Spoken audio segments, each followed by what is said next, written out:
Puluhan orang yang menamakan diri Perkumpulan Penggarap Kebun Bersama mendatangi lahan perkebunan di kawasan Tanah Mas Banyuasin, Sumatera Selatan. Kedatangan warga ke lahan ini untuk kembali menggarap lahan setelah setahun tak bisa digarap karena bersengketa dengan salah satu perusahaan. Warga berkeyakinan akan menang di pengadilan meski keputusan belum dibacakan. Sejak 2 tahun yang lewat kami sudah berkebun di sini. Sudah penggusuran kami masih tetap berkebun tuh lah. Kami punya rakyat miskin.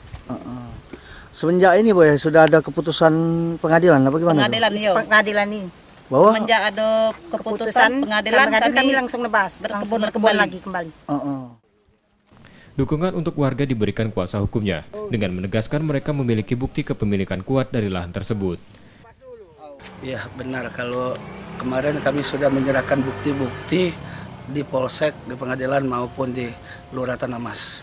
Sekarang masyarakat sudah beransur-ansur untuk masuk untuk menggarap kebun itu kembali. ini setelah keputusan PN apa gimana Pak? Ini setelah ada penyerahan bukti dari kantor pertanahan ITUN atau usaha negara. Sekarang tinggal menunggu hasil penetapan Pengadilan Negeri Pangkalan Balai. Sebelum konflik terjadi, warga mengaku berkebun dengan menanam pisang dan ubi di lahan tersebut. Namun saat ada salah satu perusahaan yang mengklaim lahan yang digarap warga itu miliknya, warga tak dapat beraktivitas di lahan karena masih dalam proses di pengadilan. Yudi Kiswanto, Kompas TV, Palembang.